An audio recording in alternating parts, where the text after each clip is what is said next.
Thank you guys for coming. Hey, this is great.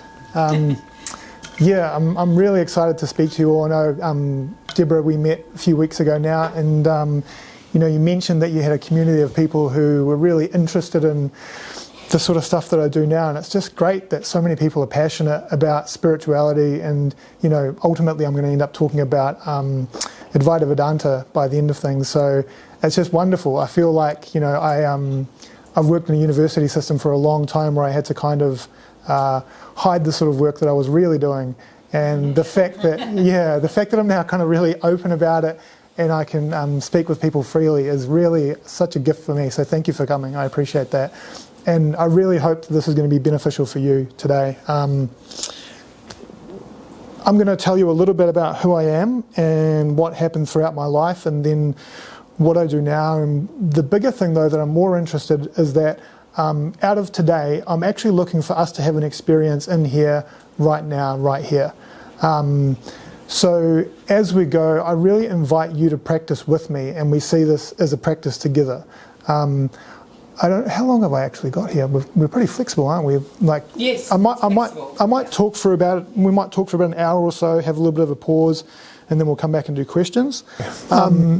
So, as Deborah said, it's kind of hard to describe what I do these days. Mystic, I think, is a nice term because it's non-denominational and it encaptures a lot of different bits of information. From my point of view, all religions are coming down to a single point, and it's that point of that singularity, that moment that everyone's kind of drawing off to create all these things within world religions and art and all that sort of thing. So I have a particular lineage that I'm going to talk about and a story on how I got to be where I am, but I don't necessarily kind of ascribe to one way as the only way of doing things. So whatever your own personal perspective is or your own personal practice, I think that's just as equally valid as anyone else's. We're all individuals, and I'm just here talking about my individual story.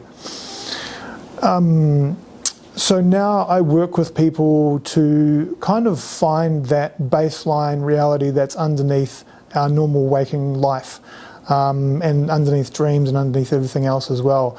There is a stable point of quiet depth that I help people to find, and I'm hoping for you to be able to come across that today. For me, it's been a bit of a long journey, but I can understand why this sort of stuff has happened to me, and I'm sure you're in a similar position because you're in this room. If you think about yourself, this is obviously something that's quite important to you. Otherwise, you wouldn't be sacrificing your Sunday to be here. So right from the very beginning, I'm going to invite us to practice on a few different ideas. The first piece of the puzzle, just for a moment here, is we can all sit here and we can remember why this is important to us. Why is it important that spirituality is part of your life, or meditation, or Advaita Vedanta, or whatever your particular version is? Often there'll be some sort of experience that you can draw on, or life circumstances that have taken you in this direction, but you can feel there's something within you that actually has highlighted that it's kind of true, and that you can kind of feel that. So for a moment, we can all have a little test there, and we can test that idea. Can you sit with that for a moment for you right now and remember what it is for you that makes this real? Why is this real?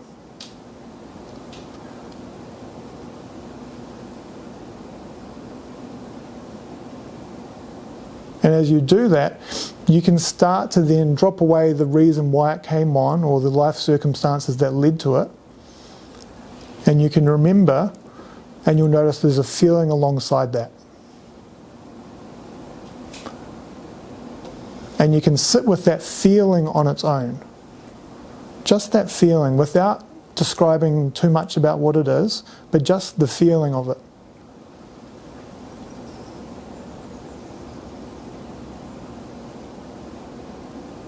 And it's interesting because that feeling is the pathway home. And that feeling's kind of been looking for itself the whole time, and it's been giving you little signposts along the way. But it's right there inside every one of us. It's right there. It's really close.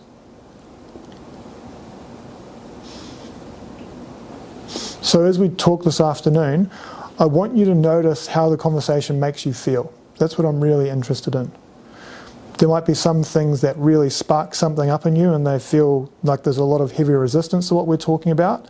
Or there might be something that feels very true and really kind of rings that bell. Whatever reaction comes up, I just want you to see if you can notice it and really see if you can sit with that reaction, whatever comes up. That will give us a lot of information and that will be a pathway through. So I'm going to tell you a little bit about who I am and my story and how I got here. I started meditating when I was around about 7 years old. And for me, the reason behind that was because I started to have spontaneous mystical experiences. That's kind of the best version I can use to describe what was starting to happen to me. So when I was 7 years old, I was staying at a friend's house and I woke up in the middle of the night and I got up out of bed. I kind of sat up in bed and I noticed there was a woman standing in the corner of the room. And she was bright orange and she was wearing a large Victorian gown. And I looked at her and she looked at me and I just felt pure terror. It was terrifying. We sat there looking at, well, she's standing, I'm sitting, looking at each other for a while. And then she floated up through the ceiling and disappeared.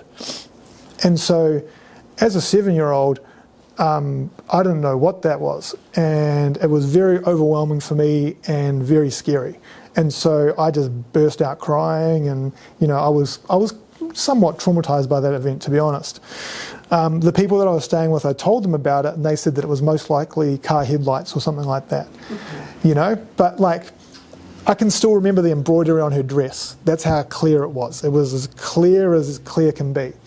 So I went home and I was lucky enough that my mum had a little bit of an idea about this sort of stuff, and she said, you just need to clear your mind. If you sit there and you meditate, that will help you in this regard.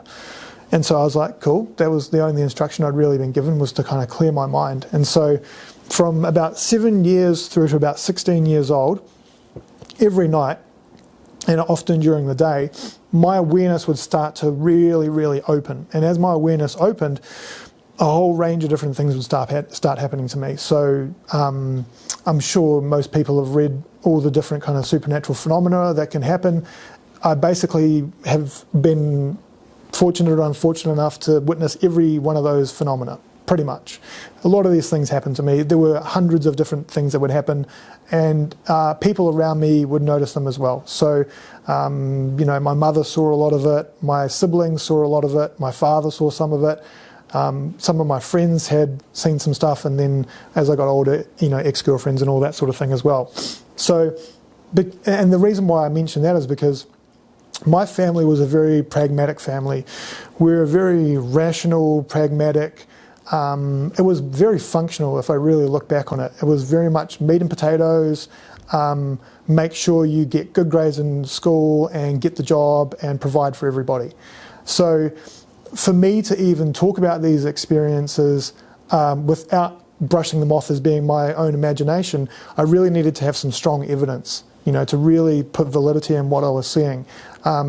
So I can say there's probably been about 100 experiences that have got external validity associated with them. And by that I mean there was either, you know, I found out something about the history of the land that I was on through that particular experience, or, you know, I knew someone was about to die before they died, and the next day they turn up in intensive care, and a whole range of different things.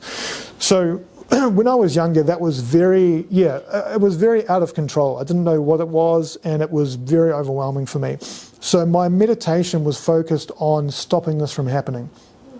So what I would do is my mind would start to open, or my awareness would start to open, and then I would draw it back in and I would hold it on a single point that I was going to be focused on. And so it started off where I might be like, I'm just going to focus on exactly what I'm going to do at school tomorrow, or what we're going to have for dinner tomorrow night, or something that was in my life. Eventually I got to the point where I could kind of pull my attention in and hold it at a neutral point, and that neutral point wasn't necessarily associated with anything else. So I did that for around about 10 years, and then I got to the point where I was able to switch off that awareness, which was great from my point of view. I switched it off and I left it off. And things would still spontaneously kind of break through, but they wouldn't. I kind of just started brushing them off and trying to ignore as much of it as I possibly could. I went off to university. And at university, I really kind of had the sense of, I really need to make something of myself in the real world. You know, because this had been my childhood, and you know, like I remember watching the movie The Sixth Sense recently, and I hadn't seen that movie before. I was too scared to watch it. You know, I watched it last year, and it was actually really therapeutic for me. It was actually quite nice. Yeah, I was like, oh man, dude, I know what you're going through, you know? And it was so funny because at the end of it, has everyone seen that movie? Yeah, at the end of it, he kind of starts helping them. And like, that's what I actually tend to do now as well when they come along, because that's the whole thing with these characters. This is actually an interesting point. When you die, all the stuff that you're hanging on to in your life is going to go with you. And the stronger you're hanging on to the things within your life, the more it's going to go with you. So for instance, I remember going into a house with a friend of mine, or my wife, friend of mine. She was a friend of mine at the time. Still a friend of mine now. We went into the house, and I was like, I didn't say anything because we just started dating, and I was like, oh, I do not like this house in the slightest. There's something happening in here. I went down to the bathroom, and I came back, and the door was banging, and I was like, hey, what's going on with that door? And she goes, yeah, I'm not sure. It just keeps on banging. It's been banging like 5 or 6 times, and this is like a still night. And so we go up to the door, and we're looking at the door, and the door opens, and then it slams shut, and then it opens, and then it slams shut. And I'm like, oh gosh, you know, it's like you know, my whole life, it always just kind of follows me around. So anyway, I sat there and I was like, right, let's figure out what's going on here. And I kind of opened my awareness, and it seemed to be that there was this guy from the 1950s who was very, very attached to the particular house. And he'd had some difficulties with domestic violence and a few other different things that had happened within his life, but it had all occurred within that house. And he was so rigidly attached to the idea that this was my house, that even after he died, he was still there. And he was still rigidly attached to that house. I couldn't get him to actually let go of that. You know, he was way too worked up. So we ended up staying somewhere else. And my wife's father, who's a military guy, was like, oh, whatever, you know, I'll go back and check that out. They went back the next day. They were watering the plants because it was a friend's house. And he saw the door open and close 3 or 4 times in front of him, and he waited in the car. He was like, I don't have anything to do with that.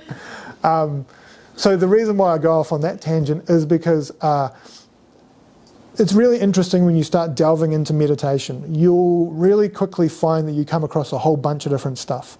You'll come across your thoughts, you'll come across aspects of your personality, your emotions will start to come up, and there'll be parts of just random strange things that don't really make a lot of sense. And it might seem like you're in different locations in the world, or you might be in different locations in the universe, and it might feel very, very strange. People will talk about astral projection and the astral plane and all these sorts of things. Those things are nice. They're really interesting to kind of prove that there's deeper aspects to reality, but the things that are in there are just as trapped within their own elements of suffering as we are. And often they're trapped on exactly the same stuff. You know, so the reason why I say that is because with meditation, it's not about getting caught in the same traps. You know, there'll be traps of the mind that keep on coming up. Has everyone experienced a trap of their mind? Do you know what we're kind of talking about, right? Here's a trap that I used to have. Anytime I was with an ex-girlfriend, I would think about them being with an ex-partner of theirs. And I'll be with that partner now, and I'll be trapped in the idea that they used to be with someone else. The reality of the situation was I'd had previous partners, they'd had previous partners, everyone has previous partners. Can't change the past. And even more than that, they weren't with them now, they were here right in front of me right now. But I was very much trapped in that idea.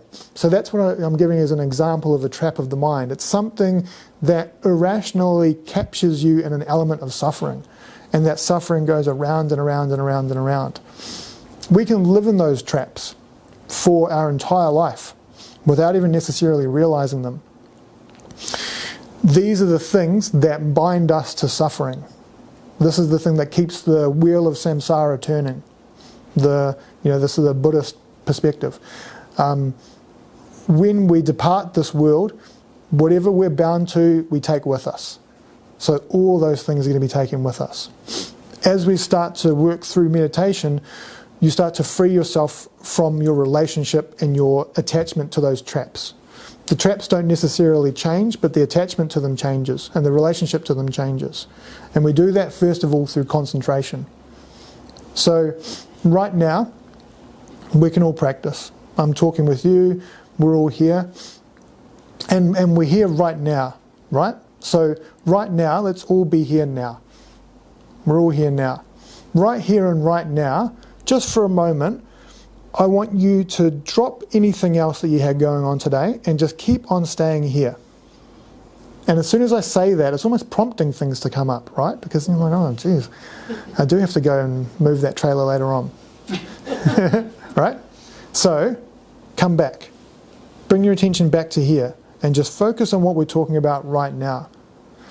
As you do that, you have to do it multiple times. You get trapped, you bring yourself back. You get trapped, you bring yourself back. When you're here and when you're right here, there's less of those traps getting you. And you might even notice that a trap might go off and you recognize the trap. And you witness the trap and you don't get trapped by it. And it still runs, but you're here. And that's okay. This is the first element of meditation training. This is concentration training. We realize that we have an ability to pull our attention to direct our focus. And as we do that, we can start to see through things. So that trap, has anyone ever witnessed one of their own mental traps before? Yep, great. Of course, right? Yeah, every day. Every day, right? So as those traps happen and you witness them without getting trapped by it, your relationship starts to change towards them. But it's being brave enough and having enough internal stability to be able to witness those traps. Witnessing those traps with internal sovereignty and internal stability is the key, so that we don't just replay the same habitual perspective that we've always been playing in relationship to that trap. I always get caught in that anger trap. So the anger trap comes up, I dive straight back in. And it's a mechanism that's so well known to me that it's very easy for it to happen. But it takes a little bit of discipline, a little bit of intention, and a little bit of focus to pull yourself back here. And we're not saying to disregard it, because it's still happening. You don't hold it in shadow, it's still happening. It's just bringing your attention back to what's happening now, here. That's part of it, but that's not the whole story. That's just part of the story. So without me even realizing, for the first kind of 11, 12 years of my life, that's all I was really doing. And for me, it was like a fight for survival. If I didn't do this every night, all sorts of wild things would start happening. And I didn't want that. It was just too uncertain for me and too scary. So because I was highly motivated because of this fear of this awareness starting to open, I would really, really practice. I remember Tenzin Palmo is a Tibetan Buddhist nun. She's very famous. Yeah, Cave in the Snow is a beautiful book if anyone hasn't read it. And she was practicing with these really high self-realized yogis. And she said to them, what are your practices? And they described this very basic concentration practice. And she said, well, I've been doing that practice for kind of 5 to 10 years as well. Why have you guys got this and I'm still stuck here? And she goes, no, they said to her, well, we're actually doing it. We're actually doing it. So this is what it comes down to. You actually have to do it. There has to be an element of, I'm doing it consistently. Do it with self-compassion, because you can't do it too tensely. But when your mind drifts, you have the intention of drag it back. And it's a little bit of effort. It's a little bit of, but you can. You can even do it from one of those songs that's trapped in your mind. I don't know what the current, I was going to say Britney Spears, but I suppose that shows my age too much, doesn't it? An earworm that's going off in your mind, you can pull it back. You can pull it back. You can't pull too hard, because it's going to drag you into it deeper. But with gentle, steady focus, you bring your attention back. So I did that for a long time. Went off to university, I got my undergraduate degree in physiotherapy. Ended up after that being working with some world-leading experts in a couple of different fields. Got a double master's degree, worked towards becoming a university lecturer, and was in the process of my PhD. So I was, I remember when I was doing my master's, I was doing a double master's full-time while working 40 hours a week as a physiotherapist. Madman, honestly, hey. So I'm kind of, and knowing your own personality is helpful. My personality is if I do something, I do it until my body breaks, like absolute 110%. So I got to a point where, I'd really achieved within my career. And for about 15 years, I had this idea in my mind that once I become a university lecturer, I would have made it. That was going to be my goal, I did that for like 15 years. And I got this goal and I was in that position. And I started the job on the Monday, and by the time I got to like the Thursday, I thought to myself, okay, but what's next? Like, I was like, oh yeah. Has anyone ever had that feeling of imposter syndrome before? Totally, hey, yeah. The reason why that happens is because you have an idea in your mind of these experts. These experts are something amazing. And then once I reach that level of being an expert, I'm going to be amazing too. But you get there and you're just the same person. And you realise that these experts are just the same people too. And we all have imposter syndrome because it's all this idea of this expert compared to the reality of what an expert really is. So I had that happen to me, and that was really helpful. That really kind of highlighted to me that I wasn't going to find the answers externally. I was seeking some sort of, I just kind of wanted to be an important person or achieve something in my life and really just, live life properly, do it in the right way. And so I kind of followed what society told me was the right way. After that, I was, doing all the 40 hours and double masters and all the rest. I burnt myself out and I quit my job, which was great. I quit my job, I put everything into storage, and I left and I went to India. And I didn't necessarily have any sort of reason of what I was going to do or why I was going there. But anyone who's been to India before probably has a similar perspective that it just kind of takes you wherever it's going to take you. And it was crazy. It was really crazy because my whole life I had had all these extreme mystical experiences, but I'd always put them up to circumstance and a coincidence. I kind of said one happening after, week after week after week was just, that was just a coincidence. Oh, that ghost just happened to turn up there, or that person just happened to know this information, and so on and so forth. But once I got to India, I started to realise that I was one of these sorts of characters. As soon as I got there, it was very strange. I had a very strange feeling. And I remember writing in a diary that it was like this weird feeling of jet lag that just would not go away. And I could kind of feel it moving through my body basically as soon as I had landed. Funnily enough, actually, I'll tell you another story. This is just popping up in my mind again. I was when I was in university undergraduate physiotherapy, this lecturer who had never spoken to me about anything spirituality in terms of spirituality, he one day just came up to me and said, "Mitch," he goes, "have you ever been to India?" I was like, "No." He goes, "As soon as you step off the plane, you'll feel your mind expand." I was like, "Huh." And literally that was my experience. He walked away after that and said nothing to me about it ever since. But once I got off the plane and I stepped onto that ground, I felt something changed. By the end of that trip, through a series of coincidences, I ended up sitting in this circle with this holy man up in a jungle and kind of around the outskirts of Goa. And I was sitting with him with a friend of mine, and he was talking to me about a bunch of different stuff. And then he gave me some chai and he said, "Okay, great, our time's finished." I was like, "Cool, thank you very much." And we walked down this path and sat down by the beach. And I was sitting down on the beach and my friend went into the water, and I was sitting there and I was looking at this sunset. It was really beautiful. The Indian sunsets are really nice because you can kind of watch the sun, because I think it's because of how much pollution and haze there is or something, but there's a benefit to it, which is nice, And I was watching the sunset and I was like, wow, this is such a beautiful sunset, one of the most beautiful ones I'd ever seen. And then there was this dog that came over and it started doing like a downward dog right next to the sunset. And well, that's a nice scene. I was like, that's a beautiful dog, And I was like, man, this is a beautiful beach. And I could see around me, I was like, that's beautiful rubbish. And then just the beauty on the whole scene just started to amplify, and it just started to get more and more and more and more and more beautiful until it reached a point of absolute saturation of beauty.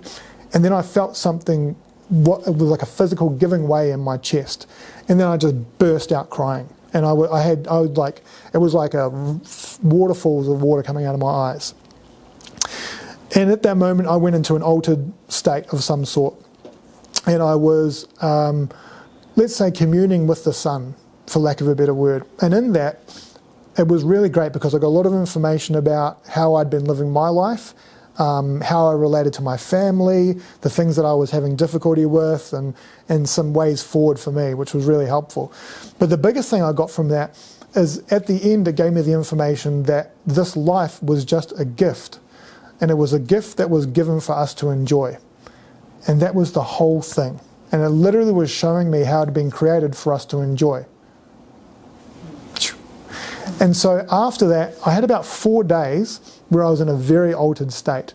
And I literally could see what was about to happen next. It was like I could see maybe about 10, 20 minutes into the future. Consistently. I knew where people were going to walk before they walked, cars, blah, blah, blah. It disappeared. So that was a bit of a bummer. But it was really interesting, it was a really interesting kind of paradigm shift for me. Years later, I reflected on what had actually happened to me, and I now have an understanding of what the process was for me. In that situation, it was a moment that was so beautiful and meaningful to me that I had really felt that beauty. And that beauty had reached some sort of point where it started to increase exponentially. There was a real kind of feedback mechanism happening within me. It got to such a point that it released something within my chest, and then I just bawled out crying. Prior to that, from the age of about 12 through to I was 32 or something at that point, I hadn't cried. I hadn't cried at all. I had carried the coffins of my dead grandparents, and I didn't cry at their funerals. And I was holding things so tight within myself. I came from Christchurch in New Zealand. I played rugby growing up. It was all about how aggressive could you be, how many fights could you get into, how drunk could you get. It was all the same old sort of, extreme macho type stuff. And within that, there was no room for crying whatsoever. And so, now I cry at the drop of a hat. That poem before almost made me cry, and I had to keep myself collected because I was like, well, I'm about to do something here, so I need to be a little bit professional, right? But the intense beauty actually opened up something within me. It opened up these tears, which were deeply cathartic and painful when they kind of poured out, but it meant that I could start to experience more of life. There was a part of me that I was holding in resistance, and that resistance that I was holding within myself meant that I couldn't experience my life fully. I had about this much bandwidth of what I was experiencing emotionally. Once I had that, it blew me wide open. I was experiencing a lot more pain within my life, but also a lot more joy and depth and beauty. And we can do this really easily, I should say. This is a very, very simple practice. Again, and we can do it right here, right now. So as we're sitting here, keep on noticing what reactions have gone off within you, because already all of us inevitably have something to do with emotion within our body, within our perspective, within our psyche. You'll feel there might be a thought, but there'll also be a feeling associated with it. Remember I said at the start, you have to kind of be brave enough and have enough internal stability and safety and sovereignty and gentle beauty and compassion for yourself, because this sort of stuff can be pretty tricky. But holding yourself with that compassion, you can feel that, and you can allow yourself to feel it without doing anything to it. So it's not about pushing it away, it's not about dragging it towards you. It's about being steady, calm, self-assured, and in love with yourself enough that you can sit within that. Because these mechanisms, these traps that we talked about at the start, they're in all of us. All of us have these traps. I watch my traps go off every day. Every day they go off. So when they happen, can we just sit with it as it is? The physical sensation is just a physical sensation. The thought is just a thought. The emotional reaction to it is an emotional reaction. And it's not to say that it's perfectly easy and all the rest, but if we can sit with it as it is, without catastrophizing to make it bigger than what it is, or without disassociating from it, but gently with compassion and love and kindness, sit with it as it is. As we do this, you'll find things will change. And it might not necessarily change the way that you want it to change or the way you think it should be changing, but it will change, because as soon as you stop interacting with it and just allow it, that interaction is gone. And that interaction is the thing that perpetuates the habitual pattern that's locked within that habit. Does it make sense? I know that was a really convoluted way of saying that, but... It makes sense and it's very helpful. Great, Absolutely, good. Yeah. That's my intention, honestly. You know, like, I was so lucky in my life to get what I got from meditation, and I'm literally just like, have some. Go guys, you really can. Mitch, when you talk about traps, are you talking about attachments or? Well, a trap is, what I'm talking about with a trap is like a, let's call it like a thought pattern. You know, I'm a horrible person is a great one, right? Yeah, everyone's done that. Everyone's done that. I'm a horrible person, right? That is a thought pattern, and I'll call that a trap. Our interaction with it is the thing that causes it to become the trap. If we're going to interact with it either, you know, a bunch of different ways, typically two extremes. Either I'm going to make that such a big deal and believe it so wholeheartedly that it really overwhelms and overtakes me, or I'm going to disassociate from it and push it far away because it's too much for me to look at or to deal with. One of those two extremes, it's kind of craving and aversion, you know, dualistic kind of way of looking at things. What if we sit there looking at it as it is, without pushing it away or pulling it towards us? What that immediately does is it changes the relationship you have to that habit. By changing the relationship to it, you're actually changing it, because it is dependent on that relationship for it to actually exist. This is kind of how the neurology works within your mind. Like, pain is actually created within your brain. It's not an input, it's an output of the brain.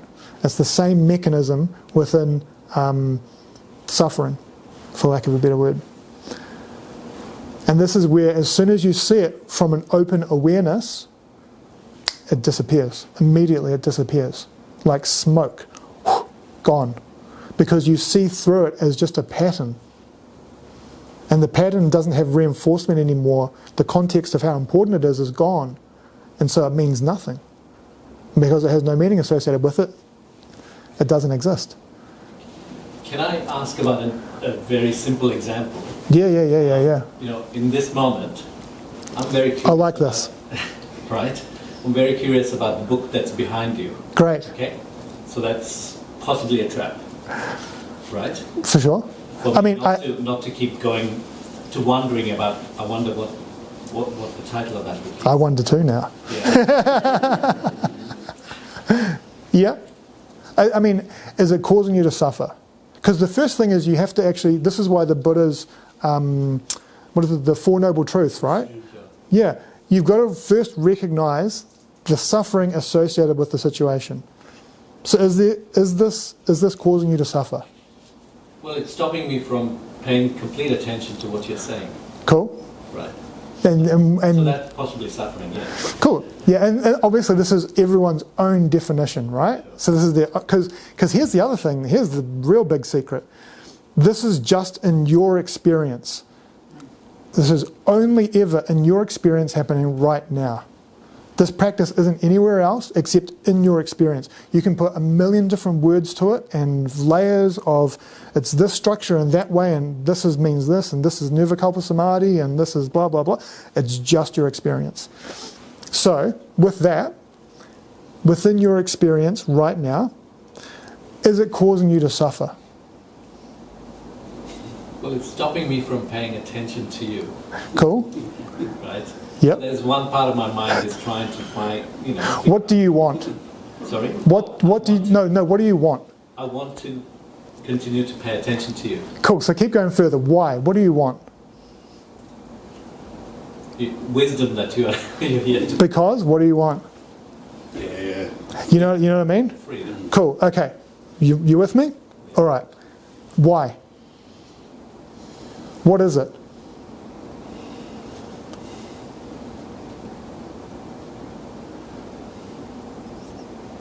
So, notice the feeling. What's that?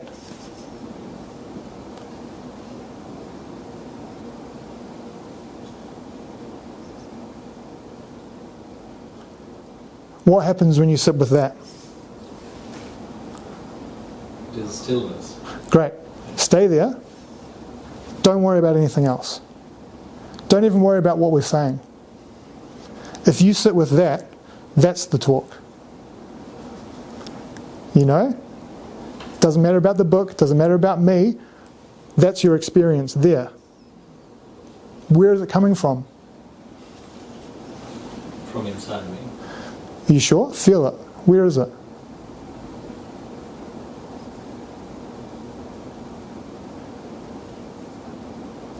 It's all around. Great. Great. Stay there. That's it. That's all you have to do. And when you find yourself lost, you come back there. Perfect. How much does the book matter now? You know? Yeah, no, I mean, and I mean this in the most wholeheartedly beautiful way. Yeah. It's good, that's good. What were we talking about?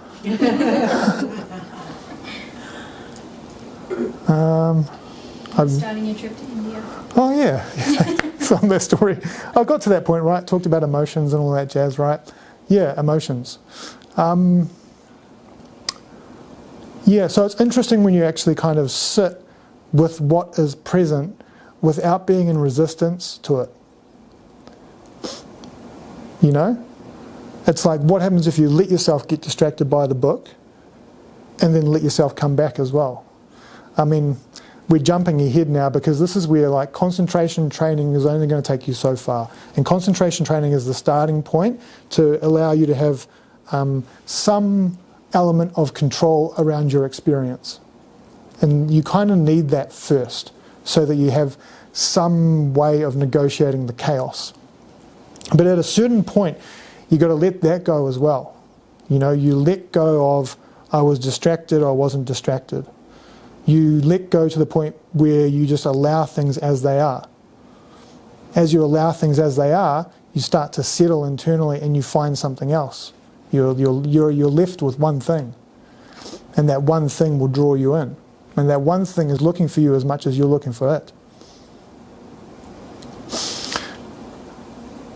So, yeah, getting back to the story, I'll actually conclude this pretty quickly, I think. Sorry, can I just ask? No. You said the one thing is looking for you as much as you're looking for it. Yeah. Just elaborate on that just a little bit.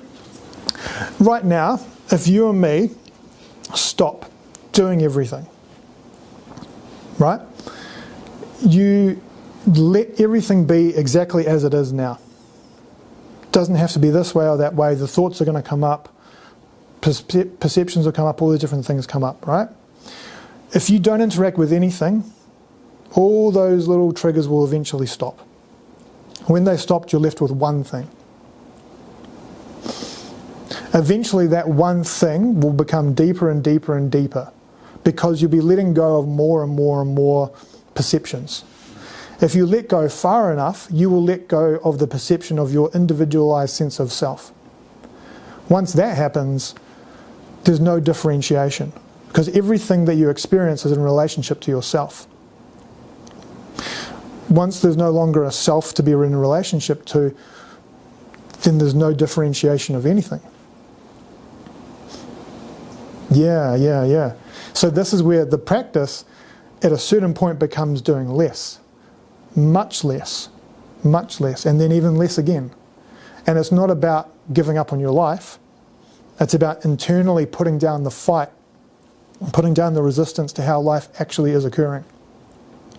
And so that's where there may be a mystic who works in a locksmith's office, you know, or a mystic that is sitting in a cave in the Himalayas, or there might be one who works in a tax office and has 5 children, you know?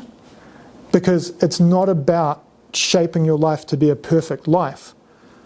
It's just about sitting down within your experience and experiencing the whole thing.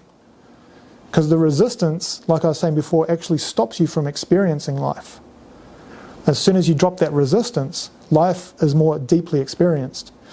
What happens when you drop all resistance internally? Well, you experience the whole thing. You know, what is that whole thing? That's what we're really interested in. And it's a moment-to-moment thing. There's always another chance. The chance is right now. It's not going to happen in the future. It's not going to happen anywhere else. It's literally as we're here. And all the pieces are already here as well. All the pieces that you need are right there. You just let them be exactly as they are. Let it go, let it go, let it go. Sit there, just in that.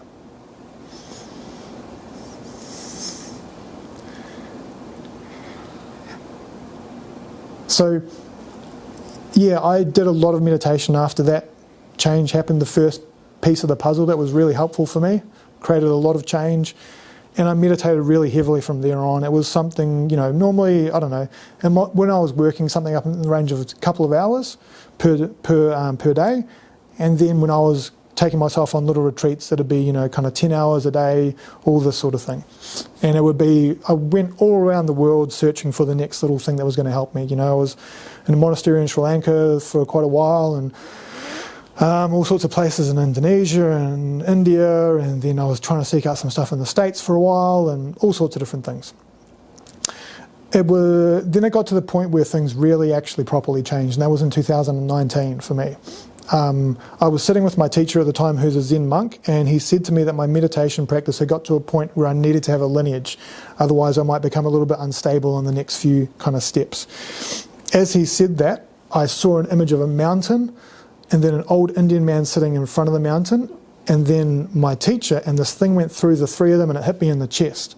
And then I couldn't speak after that. Literally the motor function of my mouth was gone.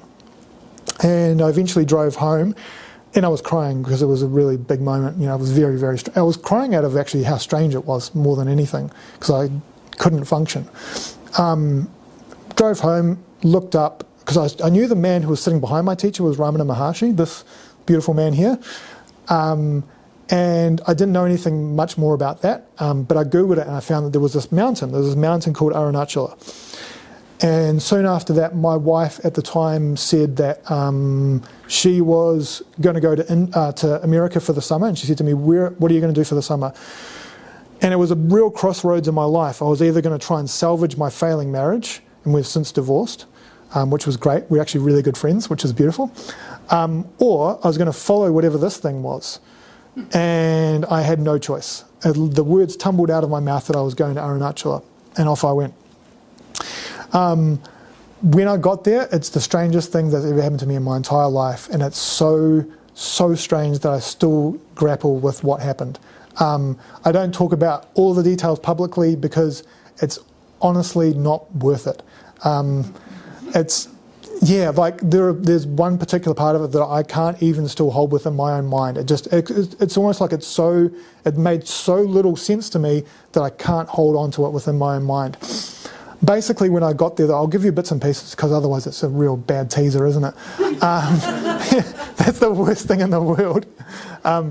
Once I got there was a holy man that identified me out of a crowd. He came down from a mountain and he started shouting about me, and he drew me in and he said all this stuff about who I am and my background and what I can do and all this stuff. And then he got me to bless him. And you're supposed to not touch their heads ever. You're supposed to only touch their feet. But he grabbed my hand and he was like, and he got me to bless all these people in the crowd, and all this stuff happened, and everyone was losing it. And I'm just like, dude, you know, because I've only talked about this openly for about 6 months now. This is, you know, the 6th month. So for me, I was just like, I was just like, oh no, don't look at me, just don't tell anybody. And then after that, there were 3 significant experiences that happened where the grace of Ramana Maharshi entered me in his samadhi, and it was literally like pouring sparkling joy through the top of my head or something, and it went down into my fingertips and my toes, and created this really, really strange state. There was a couple of other experiences that happened after that, and then by the end of it, I was told that I was going to go to this particular temple for the final experience. And at that point, it had been about a month, and I had lost about 10 kgs during that process because I had a real violent Kundalini process happening at the same time.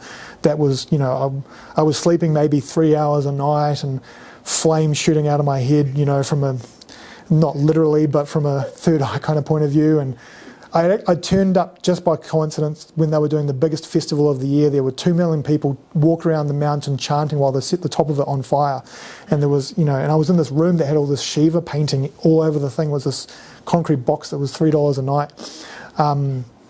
It was all very, very strange, and it was just automatic by that point. But it ended up being that I was in the main temple, taken through this impromptu ceremony.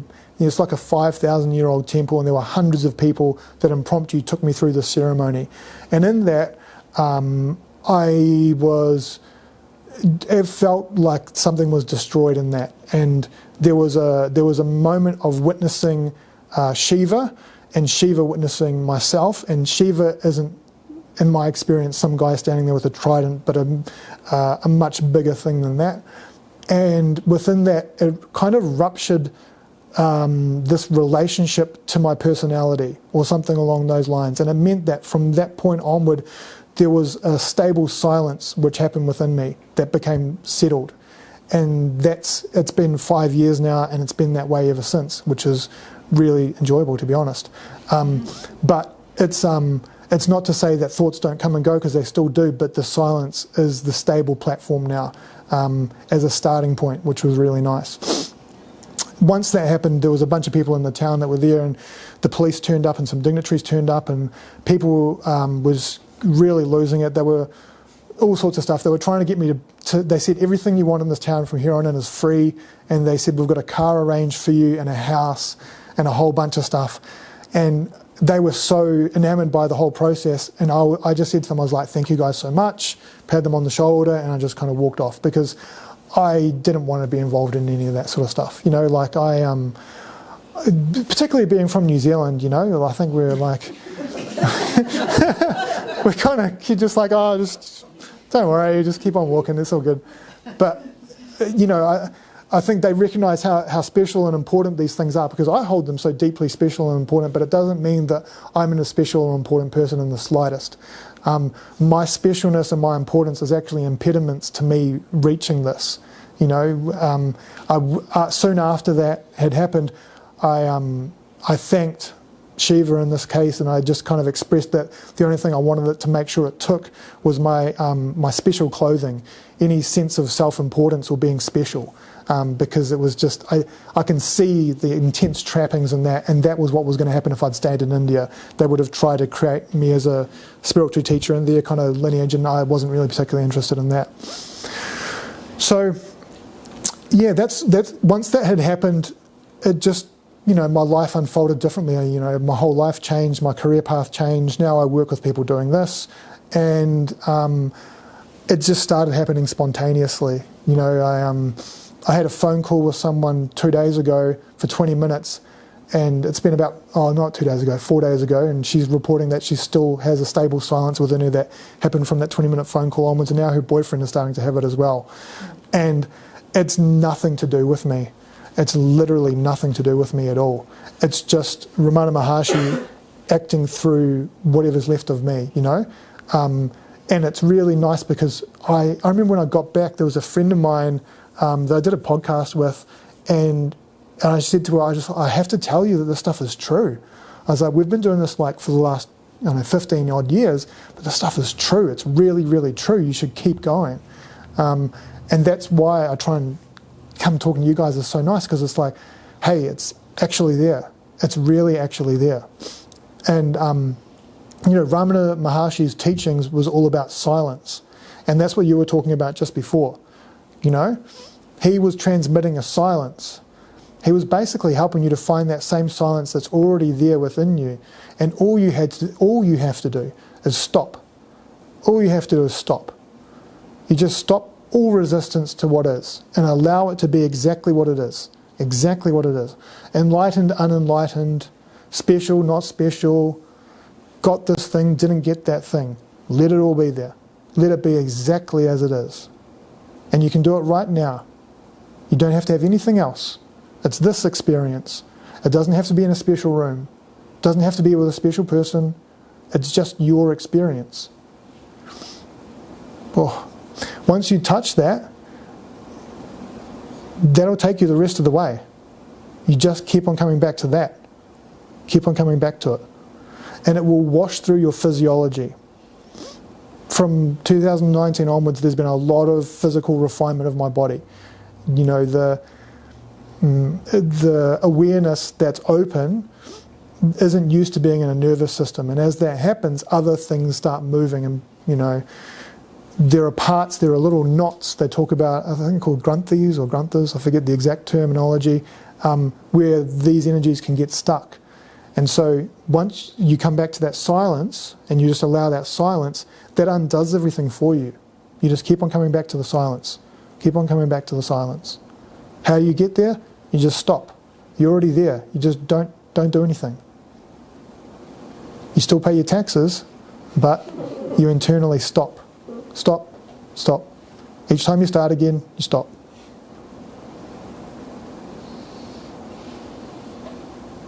We're just going to practice just for 30 seconds, 1 minute. And you don't have to practice too hard, do you? As soon as you put too much effort in, you're going to pull yourself away. So you just come back and you stop. A story comes up, let it come up, come back and stop.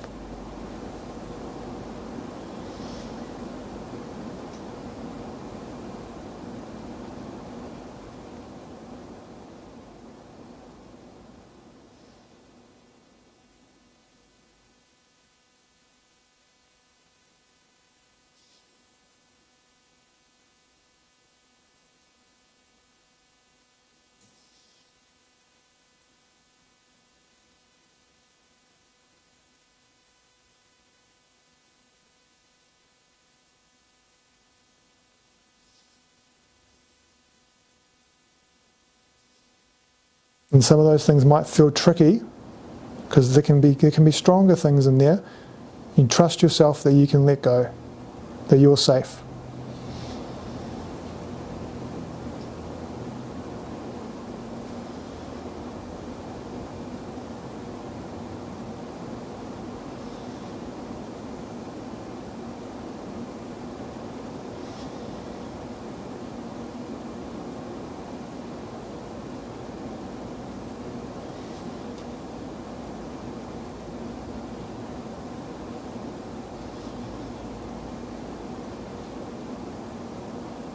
She talked about, first of all, getting stable in concentration, I think. Is that the way you put it? Yeah. And how does one know if that's... How do I know? Okay, how do I know if I've achieved that? Yeah. The first thing I would say is it doesn't have to be perfect. Yep, it really does not have to be perfect. You can, I mean, how long have you been working on concentration for? How long have you been working on concentration practices for? Oh, 50 years on and off. Cool. When you get distracted, can you pull your attention back? Great. Then I would start to turn you inward. You know, I would then start to turn you inward, because if you've got that ability to hold concentration, then you're going to use that tool. That's a tool that you've been sharpening. You can sharpen the tool for a very long time, but at a certain point you have to use it. You know? You have to kind of... I remember sitting with a Zen monk in quite a while ago now, and I said to him, every time I meditate I get to this silent, quiet place, and then nothing happens. And he said, look around. He said, have a look around. So Ramana Maharshi would say, use that as your tool to find your sense of self. So if you're sitting here now and you and me are sitting here, right now you can drop things. You can drop them, a story that's going on and everything else. But then you can go and you can kind of consider what you're feeling. So if you consider what you're feeling now, and you kind of feel into it, and you feel for, where am I in this process, right? So you feel for, when you kind of say to me, I am this or I am that, feel for what you're saying I for. And you feel that, and you keep on feeling that. Can you find that? Great. Sit with that. So sit with that feeling. What's the feeling of it?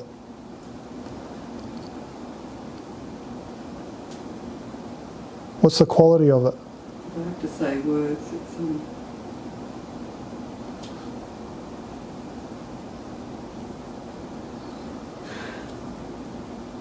Cool. Great. That. What's that? love. Well, great. Where do you feel it? Great. Sit with that. Keep on going. And then you just keep on dropping any story you have and you just keep on feeling it. Keep on feeling that. It's a nice way to meditate. Yeah. That's so good, Annie. That's great.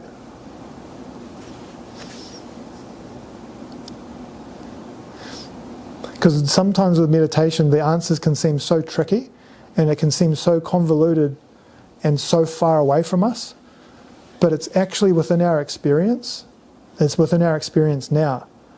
And what that means is you're not having any different experience to what I'm having. You've got all the same components. All the same components. And so in your experience now, you don't have to follow what you're seeing. You're still going to see stuff, but you don't have to follow it by being really attached to what you're seeing. And same with your mind. The mind is going to do things, but you don't have to be attached to those things. And the emotions are going to do things, you don't have to be attached to that. And you can just sit there experiencing what is. Just that, and that's just an entry point. That's just an entry point. It's a nice place to start. And you keep on letting go, and you keep on letting go, and you keep on letting go. And then you notice, are there any questions coming up from there? What still comes up?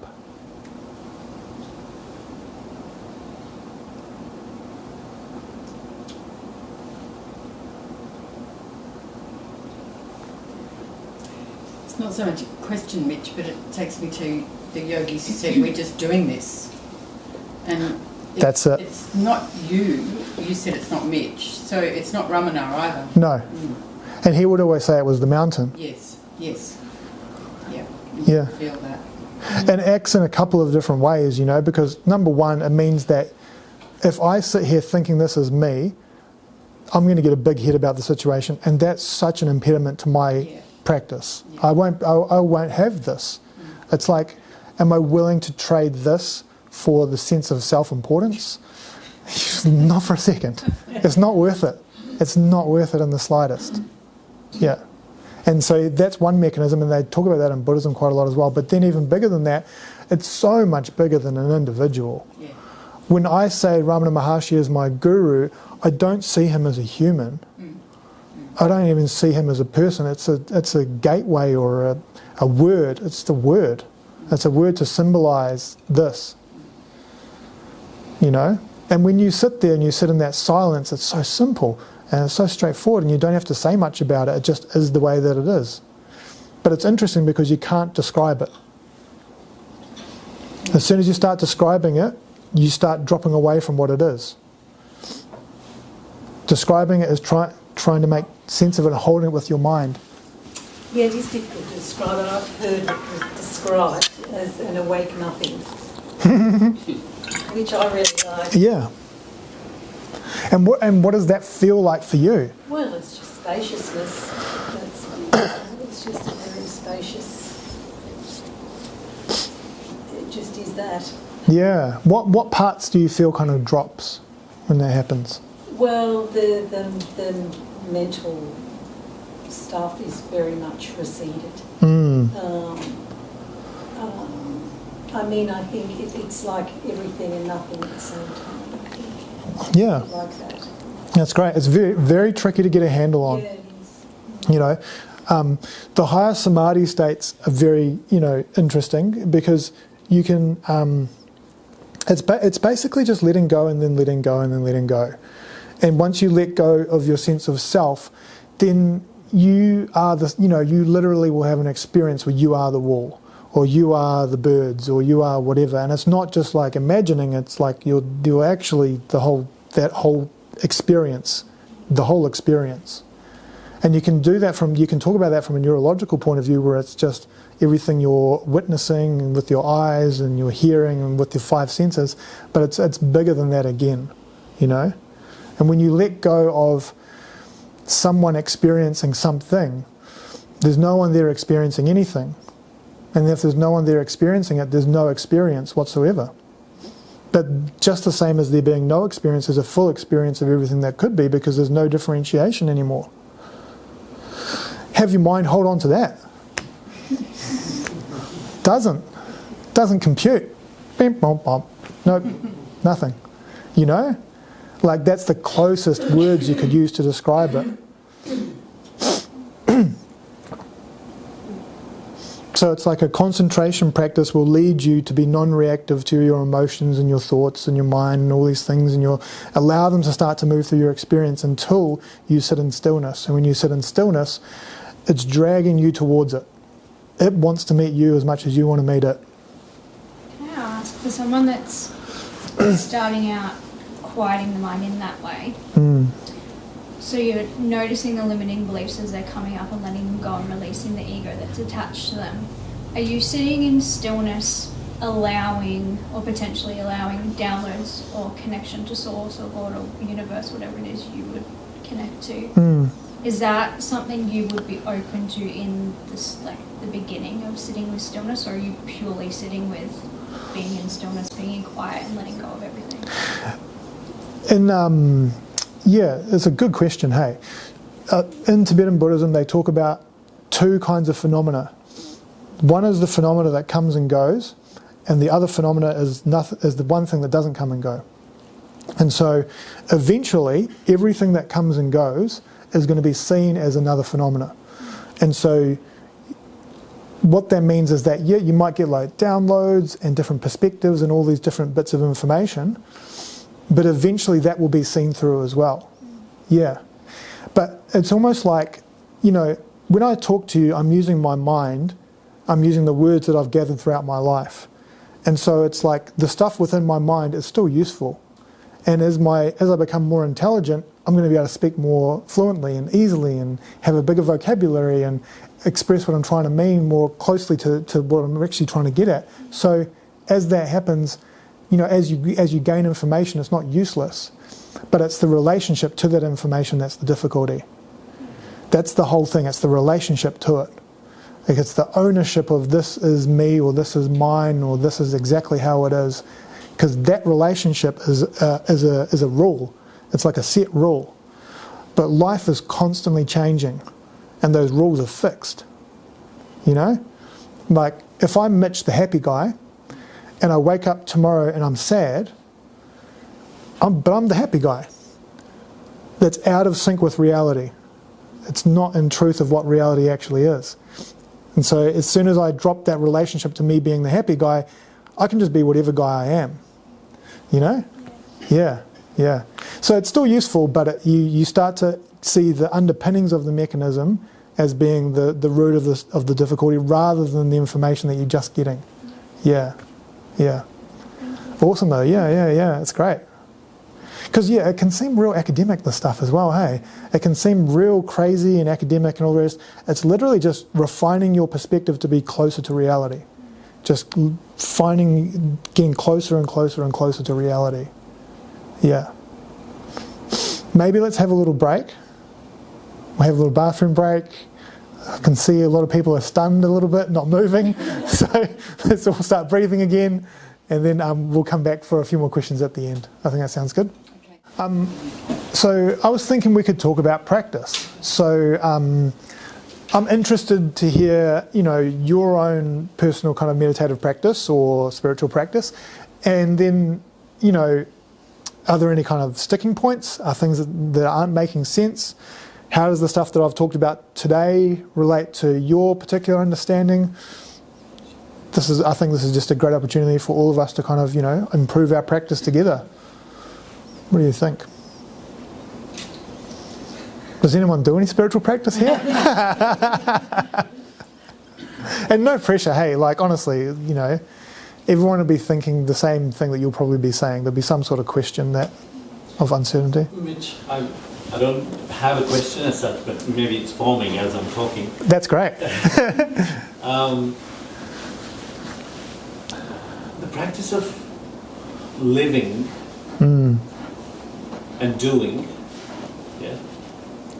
whilst also being in awareness. Yep. And not getting caught up in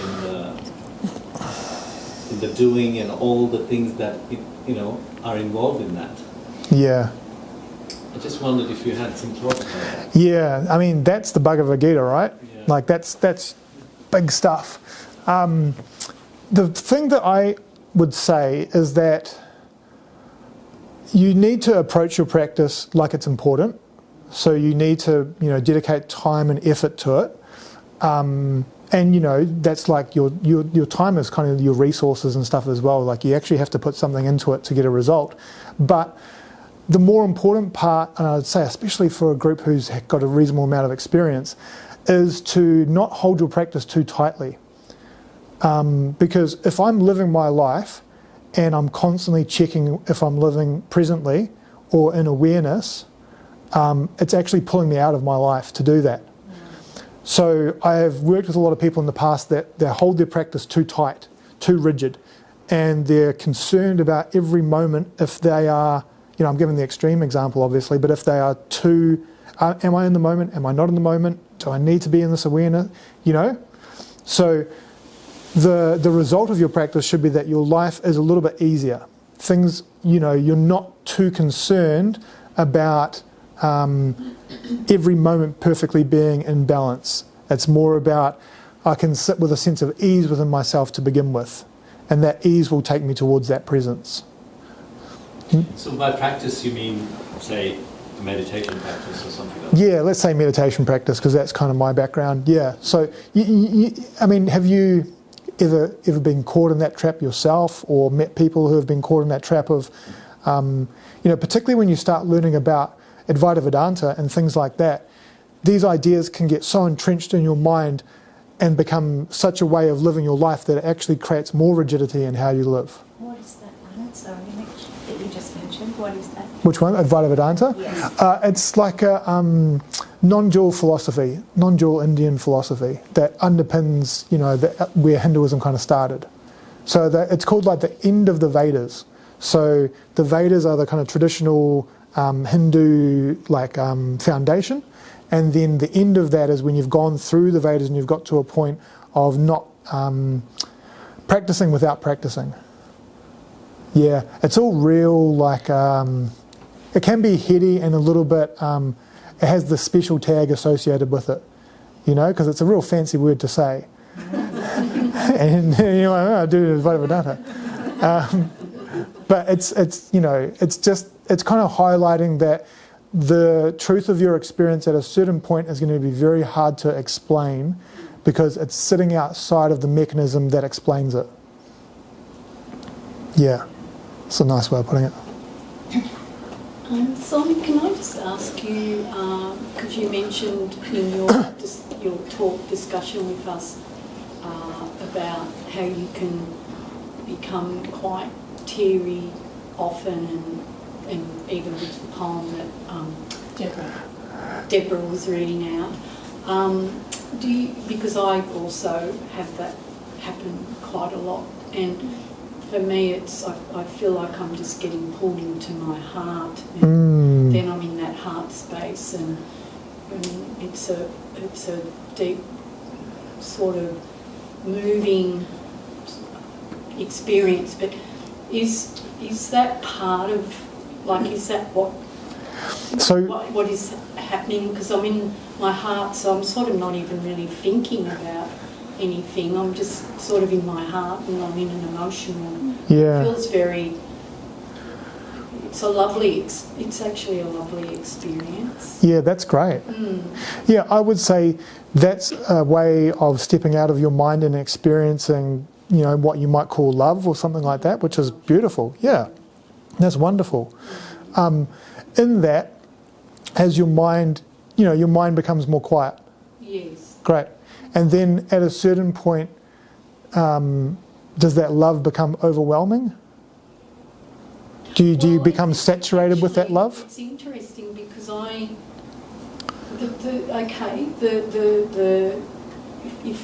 if I have any discomfort with it at all, it's around what other people might be thinking about me, because it's so easily happens and so readily happens. Yeah. And maybe that's my practice, is to just be with it and let go of what anyone else might think about it. That will take you further into it, which is great. Yeah, and you could do that. You could drop that resistance to what's happening, because you don't know anyone else's perception, right? And so that perception that someone else is judging it as happening within you, which is okay. So you can drop that, which is nice, and then that will take you further into that experience. At a certain point, that experience may get larger and larger, and become so overwhelming that your whole experience becomes that. And that is a gateway into what we're talking about. Because you can drop back into emptiness, completely into emptiness, and you can drop into fullness, and both of them are in the same place. That's why it's the circle. So, you could say that's a tantric way of approaching it, which is great. Like, how nice is it for our nervous system to feel unconditional love for no reason? Whether that's the perfect goal or not, I'll take some of that. Like, that sounds nice. Yeah.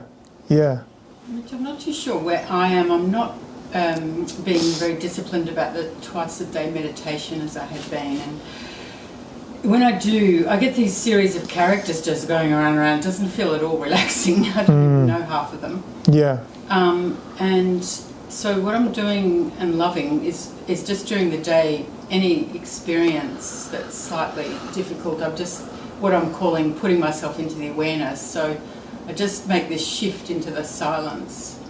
And it doesn't feel big silence, but it's enough of the silence to just make me relax. It's really beautiful. So that's just where I am at the moment. And I'm just not sure whether I should be maybe trying to bring in the meditation a little bit more to try and move myself.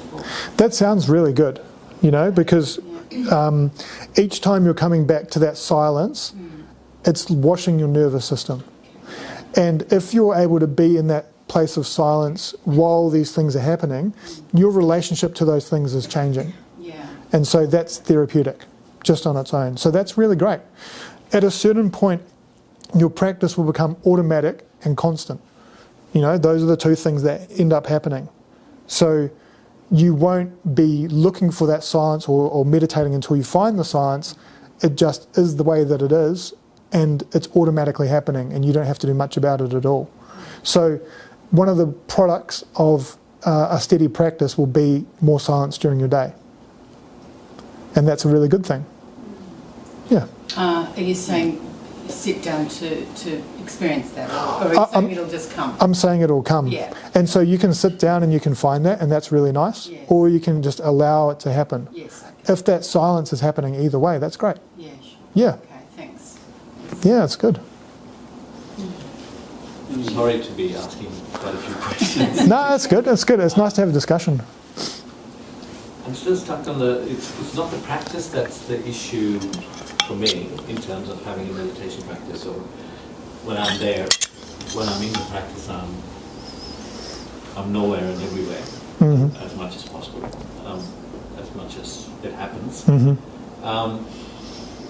It's the other bit, which is the living bit, which is, the activity, after this I've got to, Yeah. all the washing before the cold arrives, or you know, So, how does one do life yep. while doing life? So, what are you going to do after this? Does the dishes washing? Fold washing. Fold washing. Yeah. Fold washing. Big All right. washing out the line before it gets, you know, before it When you do that too. yeah, everyone's got some washing coming up, right? So when you think about that washing, Right. and you think about it now, what happens? You're like, I'm going to go home and I'm going to do the washing. What do you feel? Well, there's a resistance to it. Great. What does that resistance feel like?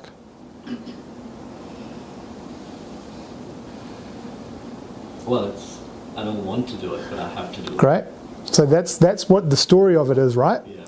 What does it feel like? What's the feeling of the resistance? Because we want to see the whole picture here. There's thoughts associated with doing the washing. There's feelings associated with it. There's emotions associated with it. There's reactivity happening. Can you feel the whole thing of what's going on? There's a certain contraction, Great. Where? probably in my tummy. Great. So you feel that, right? Yeah. Let it be there. What's your reaction to it? Do you like it? Do you dislike it? Or rather, it didn't exist. Yep. So let go of that. Let go of that wanting to get rid of it. Rather, it wouldn't exist. Okay. Let it exist there, right? Remember we talked about not being in resistance to how life is. So at the moment, you're in resistance to going to do the washing. Let yourself be there. Feel it. Don't push it away. How do you react to it? Well, Yep. Cool. my mind goes towards that is not the issue. It's the issue for me is once I go there, then the next thing and the next thing takes over, Totally. and I lose contact with Yep. Because who I really am. because you get drawn into this thing we're talking about right now, the resistance to having to do the washing. Right. That thing will overtake you, and because this reality that we're talking about is there all the time. It's just that we get pulled into these traps that are very attractive. And they're not always attractive like I want them. They're attractive in that I don't want them as well. This is an experience you don't want. Let yourself have that experience. Drop the dislike of it. You know? Easier said than done, but you can really do it. Sure. Because it's going to be taxing, cool, physically taxing. You'd rather do other things. Your practice is to internally drop the resistance. And you can still make choices. You can still decide on what you want to do with your life and, do things you enjoy. But when you notice that you're suffering from your life, let go of the internal resistance to that suffering as it's happening, because the external life is the metaphor that's triggering the pattern, which is actually the thing. That pattern in your stomach is going to be coming up for all sorts of different things. It's going to be telling you all sorts of stories all day long. Let it be there. Relax your resistance to it. As you relax your resistance, you relax your stomach. So you can relax the stomach. Don't look away from it. Hold on to it. Keep an eye on it. See what it is. Notice what your mind says about it. Drop that story too. Come back to the feeling. Eventually you'll see through this as a mechanism. It will drop away and you'll be left in what we were talking about before. Because it's all those times where we get trapped that pulls us away from that stable base. Those are the things that we live our life in. We live our life up here. We can live our life here seeing the whole thing. These things will still go on, but it's changing that relationship to those things. That's the practice. That's what practice does. It's not giving you anything extra. It's just taking away and changing that relationship. Does that make sense? Mitch, I was wondering, when you talked about how terrifying it was with visitations or visions and things, is that something that's no longer terrifying, and do you still have those experiences and communicate with these things? Yeah, weekly. Yeah. Is the fear gone? I can tell you how I did it. Yeah, it's gone. So one night there was a thing that came into the corner of my room, and it was a pretty unpleasant looking character. Excuse me. Couldn't really make it out, but it was pretty unpleasant looking. And I was like, "Ooh, there's a whatever there." I don't like putting too many words to them because it can really create false ideas for people. So something. And so I was like, right, screw this. And so I sat up in my bed and I got into my meditative posture and I looked at it and it was looking at me and I was looking at it and I was like, fine. And I felt terror, intense terror. I was so scared. I felt so much fear in my body and in my experience. And I just sat there in a meditative state and allowed everything to be as it was. And what happened is this thing that was in this contraction that was in the base of my spine let go. And I felt this intense surge of energy go up my spine. I had like a red image associated with it. And then I tasted blood in my mouth. And I saw an image of this horror movie that I watched when I was a kid. And so what had happened was that I experienced the terror of a ghost, let's call it, for whatever, but I didn't have the reactivity to it. And so that experience was allowed to be experienced and let go and moved through the system. And then my associations to those experiences in the future has changed as a result. And it showed me the repressed memory of that horror movie that was associated with it. And the taste of blood was there probably because of something to do with danger. You know, it was a dangerous thing that I thought. And since then, I work with them regularly. Hey, like there was a poor girl who, had ended her own life that I worked with recently, and what else was there? Oh, there was someone who was violently, murdered and so on. And then there was a basketball player who wasn't really ready to let go, and I said, you can kind of show them the way home through the crown chakra. Let's say you can kind of because that's kind of where it's like. It's kind of, the idea of heaven and earth, right? Like the idea of heaven and earth is very similar to Shiva and Shakti. It's the kind of idea of that there's an element of association with the top of your head and an element of association with the bottom of your organism. And when those things are in unity, you're able to interact with the awareness of the universe whilst being on earth, let's say. That's kind of like the two poles coming together. And so I kind of highlighted to him that if he kind of goes through there, he can go home. And he said he wasn't quite ready to yet. And he said, can I come back though if I change my mind? I was like, yeah, no problem. Yeah. So it's ended up being like that now. And I never thought I would get to that place. I'm so thankful that happened as well. And do you feel that having was it lineage that your master had described needing to keep an anchor as you were becoming like more enlightened, do you feel like that helps keep you safe? Yeah, no, not safe. Okay. I don't need to be kept safe. There's no safety needed. Yeah. And so in that moment when you found your guru and you were with your master and that happened. Yeah. What was he alluding to? Why did you need him? Why did you need your guru? I suppose for transmission.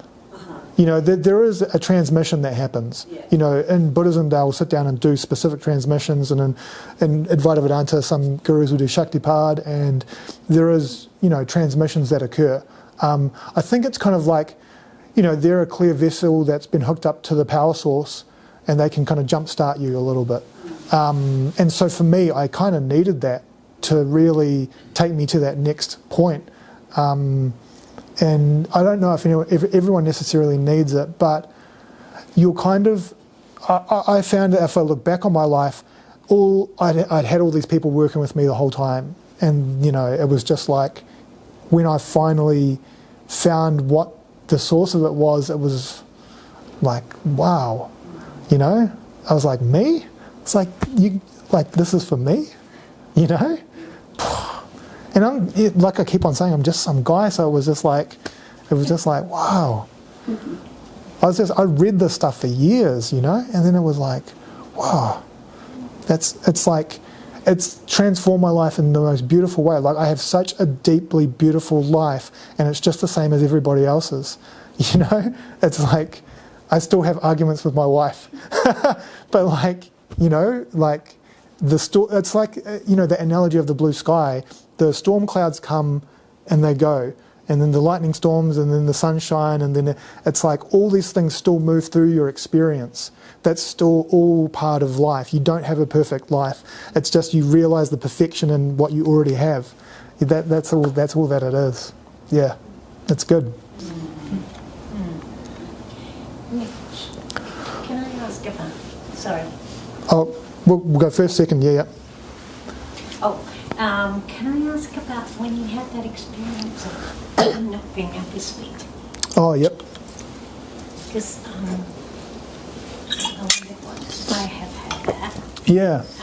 That lasted quite a long time when I was like years and years ago. Just came back last night. Interesting. And it's really like, It's, I would say it's a great opportunity to practice. So if you're feeling stable, safe, and confident enough and loving enough in yourself, find out what's there. And you can do that just through your senses, first of all. You know, you can, what can I feel there? And when I feel that and I bring my attention to that area, what do my thoughts start to do? How do I react to it? Keep on dropping the reactions, keep on trying to see what's actually there. my experience is I'm happy to stay mute for a very long time. It's the people I'm with who find it disconcerting. Mm. And it's not like a conscious choice. Mm. Yeah, I mean, relationships to others is the trickiest form of yoga. You know, they're like Sri Pattabhi Joy said that. He said that there was like, you know, there's 5 series of Ashtanga. He said that relationships were 6 series. Who said that? Sri Pattabhi Joyce, Ashtanga Yoga. So, yeah, that's a lot to negotiate, because then it's much more than just what's happening within you. It's your relationship to people around you.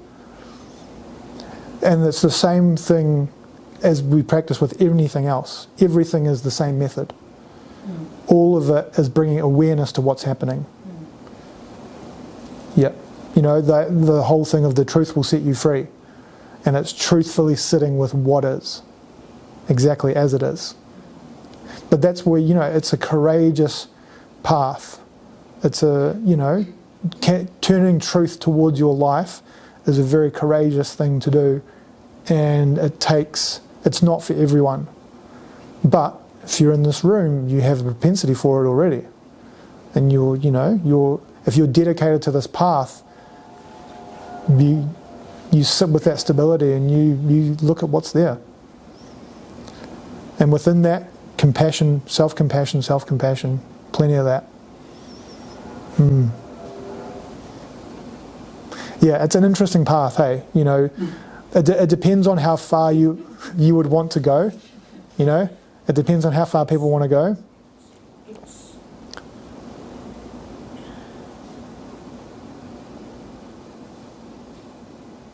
Becomes actually not a choice. Agreed. Yeah, and if you're at that point, then you've got no choice. Yeah, and I feel exactly the same. At a certain point, there's no choice whatsoever. It's like, once you open the door and you see, you can't close it. You're like, are you going to pretend that didn't happen? You're going to pretend that's not, you know, like a deeper way of living your life? Come on. Like, we've got a life, we're alive. That's pretty lucky. Yeah, but it's like saying, oh no, I'll opt for the suffering, thanks, I'll go for that one. Yeah. People do. Yeah. Other people still do. I know. Yes. It's hard, but that's what it's hard, right? It's a hard path. But it's very deeply, deeply rewarding. Yeah. So I'm going to pause, Yanni, because we have one over here. Hi. Hi. I've met you before. Yeah. Yeah. Telehealth, or whatever you call it. Yeah. I was going to say, hey. That's Linda. Yeah. Hey, Linda. Well, I will. What was I going to say? Okay. I've got a bit of traction, kind of identifying the patterns and things, and diluting my reactivity and things. What you call the traps. Yep. But what I find the traps are is still in dreaming. And you know, as you probably know, I have nocturnal nerve pain stuff that wakes me at night, and the dreams are, you know, mind creates, drags up bits of my memory and experiences and jumbles them all together and presents these thematic things. Yeah. And I can categorise them now, but it's very hard when in your half sort of semi-conscious state waking, how to keep that at bay and not get caught up in it, and track back down to silence, and even with that nocturnal pain thing, you know, you sort of got to work hard to rise awareness up to waking up enough to kind of pull yourself back into going quiet, focusing, letting go. Yeah. Well, Tibetan dream yoga is the practice that comes to mind. There's a book by a guy called Wangyal Rinpoche. It's like the yogas of sleep and something. That's worth having a read of, because I have friends one friend in particular who's really intensive, dream yoga practitioner, and because it's being able to sit through your internal traps in the dream state as well as in the waking state. Yeah. And to be able to witness them in a way that you don't have as much reactivity to it. Yep. So yeah, I mean, I don't know a lot about that. That hasn't been my particular path, but there's like specific practices that you can do to work on that. So if you like, Linda, I can. If you flick me an email, I'll email you the book. Yeah.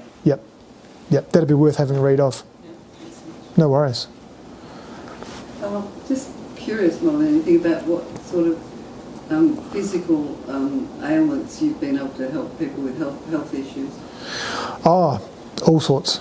Yeah. This is where once I came back in 2019-20, I started working with my patients in a completely different way, and there was a guy who had a chronic headache that he'd had for, I think it was something in the region of 15 years. He was a property developer on the Gold Coast, and we did 2 sessions, and by the second one I said, I'm just going to hold on to the top of your head. And he said that he felt wind rushing in through the top of his head. He felt a great sense of peace, and then his headache was gone.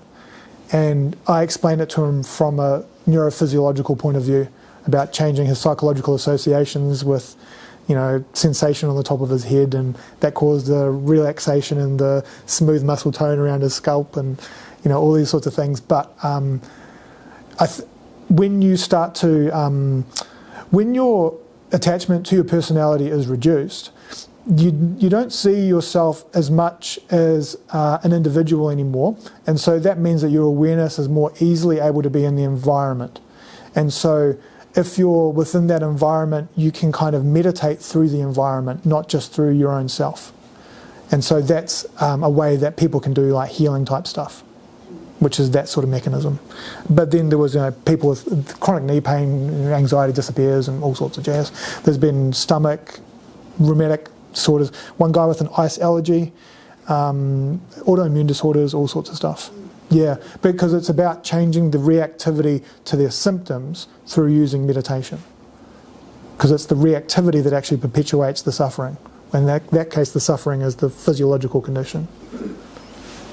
I had a question, it's kind of jumping back a few questions ago, about how you still interact with, you used to refer them to characters or entities and stuff. Yeah. And you said that with that particular one that popped up, that you sat in like a meditative stance and just stared it down, and it came through. I suppose my question is there a process or something that you could do to ensure that there's no tie or connection, maintaining connection to whatever the entity is that's coming forward? I've got you. It's a really good point. So I should have explained 2 other mechanisms afterwards that would answer this question, which is good. So let's say I'm some sort of schizophrenic person, right? And these entities don't actually exist, but I'm just schizophrenic.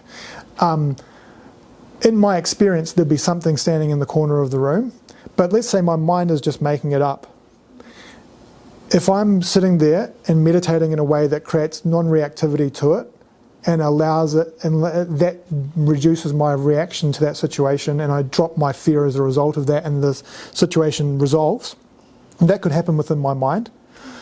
The same mechanism happens within the astral plane.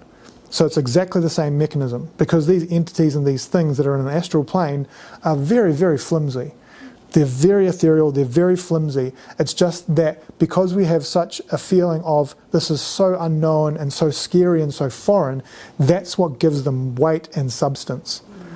So as soon as you see through it clearly, there is no tie that needs to be severed, because they are within the realm of illusion. Maya, just the same as your own personal neuroses, those things are they're at a very similar level to thoughts. Very, very similar. Yeah. So to get to that place, you just sit in stillness. Yeah. With it. Yeah. You could see an entity as being a part of your mind, because it actually all is. Like everything that you see right now is your mind. This is all mind. So it's all to be practiced with. And it's the same mechanism, you know? Yeah. Good question though. But feel free to flick me an email. We can talk about further. We're going to wear you out. We should.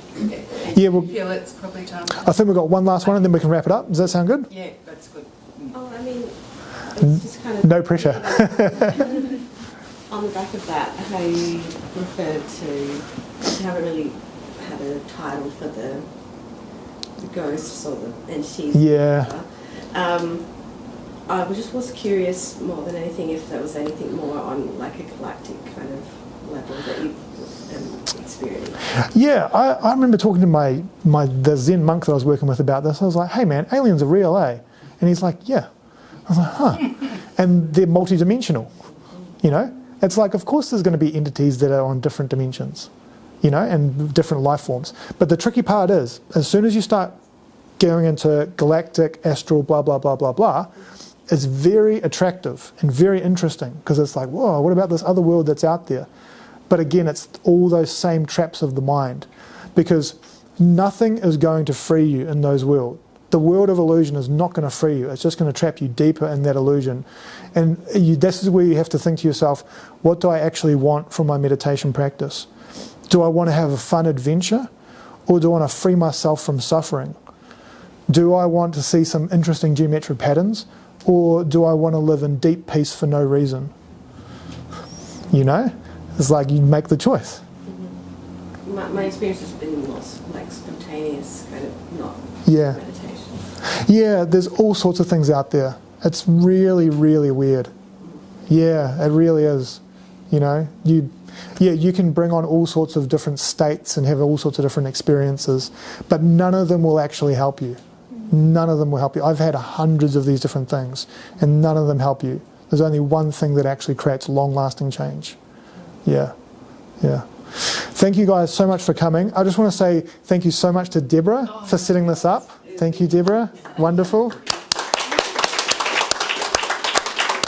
Awesome. Great. And thank you so much, Annie, for having us as well. Thank you for hosting. Much appreciated. You've been very generous. Oh, no, it's great. It's really enjoyable. And feel free to reach out at any point. I have my contact details. You can grab a card.